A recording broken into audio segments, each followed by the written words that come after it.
I'm going to go with Vincent in Miami. Yes, hello? Hello. Hello. Hello.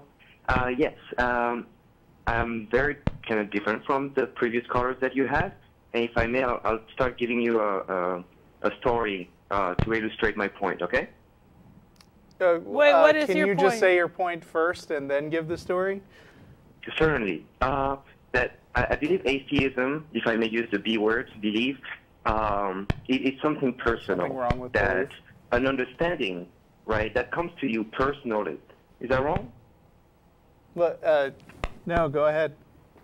Right. So just the point I was going to make is a childhood story that most people have, right? I hope it's not a very long story. Not at all, not at all. Okay. Right? I used to watch Santa Claus on TV and get phone calls from him and write him letters, and you could have tried to prove to me that Santa Claus didn't exist all you wanted when I was a kid. It would have not worked out for me, okay? Yeah, because you had the mind of a child at that point. Absolutely. But then nobody had to tell me Santa Claus doesn't exist. At one point, it just didn't add up. You know, I recognized, well, it's not the same guy every time, so it makes sense, right? And I kind of feel that people with God are a little bit the same way because the evidence is so clear. The points about the prime mover, nothing from nothing, physics, etc. 95% of people in America would disagree with you there. Right. And I think agree it's with you. because they're like me as a kid.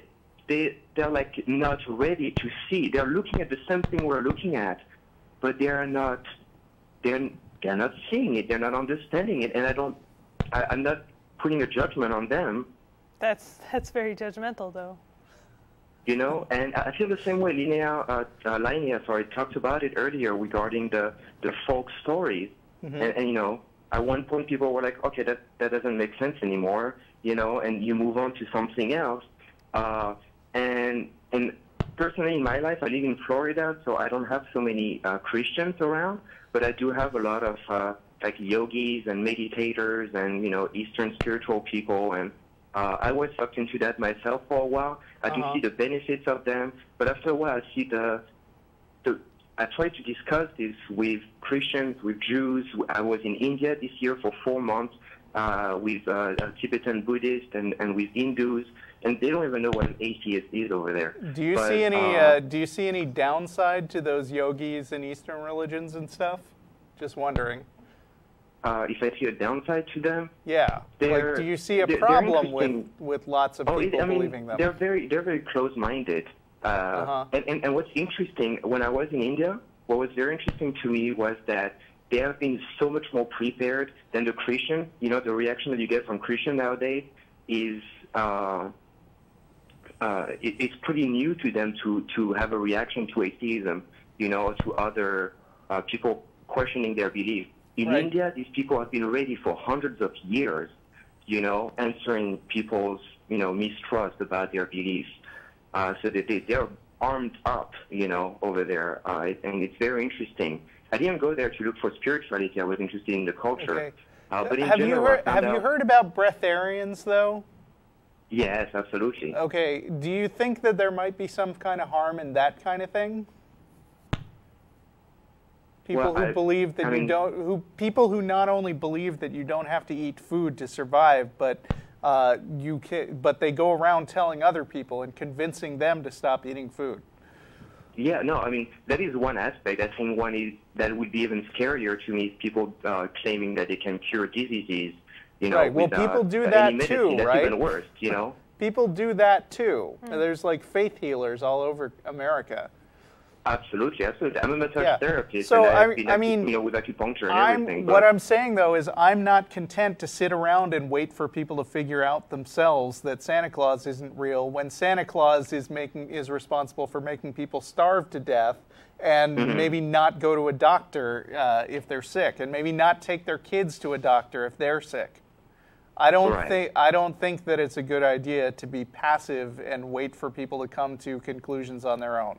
And yeah, let me ask about another related topic, which is any other topic of knowledge. I mean, so plate tectonics are real, but do you think that we should wait around for people to figure out, hey, yeah, by the way, these earthquakes are caused by these plate tectonics, and that makes sense that the crusts are bumping up against each other? Or do you think we should just teach it in school?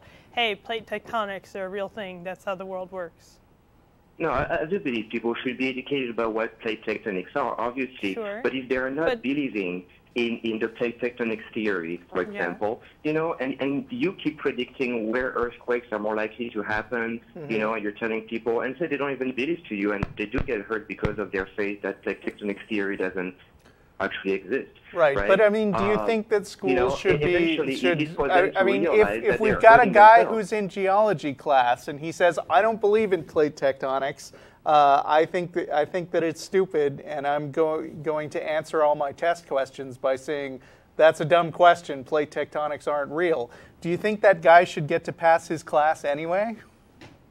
No, and what you are doing, having a conversation about atheism, is absolutely necessary. That is not at all. Okay. But in the result that we're getting, because I exchanged a few emails with Beth over the week, you know, and she told me, she was like, listen, we do get emails every week from people who are telling us, hey, thank you so much for opening my eyes.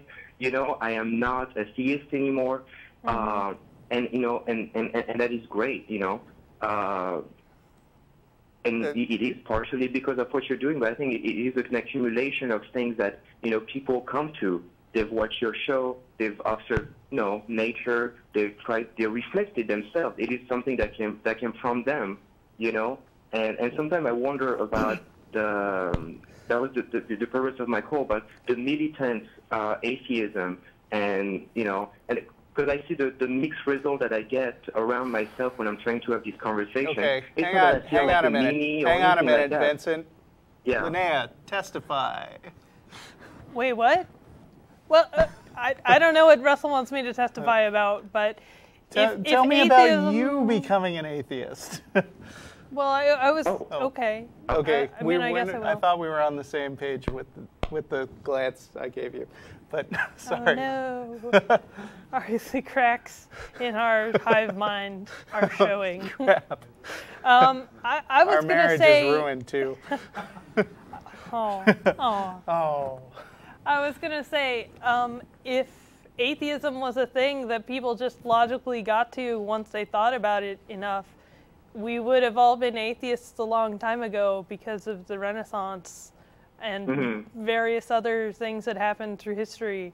It's, you know, we wouldn't have had to fight a civil war to say slavery is a bad idea, you guys. It takes a lot of hard work and a lot of different techniques, and people don't just kind of sit around and think about it and then be like, yeah, you know, slavery, that's a bad idea. Atheism, that's probably true. It takes a lot of work and a lot of effort, and a lot of that happens under the hood, or maybe you don't get to see it, but you see the result of it. And there's a lot of different influences. I don't know, me becoming an atheist, it's kind of boring, happens slowly. I hope you don't mind me saying this. Sure. But you told me... Well, I don't know what you're saying. You told me that you used to date somebody who was an atheist. Yes. Can I go on? Probably, yeah. Okay. I'm not going to say anything really personal or anything. I'm just going to say that it's true. when Lynnea came to the realization that she didn't believe in God anymore, she was kind of mad at this guy, right? For not having, because he always tiptoed around the subject. She was a Christian, he was an atheist, and he always said, I don't want to talk about this. Yeah. And he was withholding stuff from her that might have been useful to her in making her own decision. Right. Sooner. Yeah, I didn't know some of the objections, and he never brought them up because he was being polite. And good on him for being polite. Sure. It's probably the right thing to do at the time. I'm not sure. I can't go. But when she came in contact with people who were open atheists, it helped her make that decision, which hadn't been available to her because she had always, like most people in America these days, had been surrounded exclusively by people who were telling her the God story was true. So all right, no, I mean that's fine by me. why. I do see people coming back to me sometimes months later and be like, hey, you know that point you were making, I really didn't agree with you at the time. I kind of argued with you, but I thought about it over time and it made sense now. But that's my point. Like the understanding came.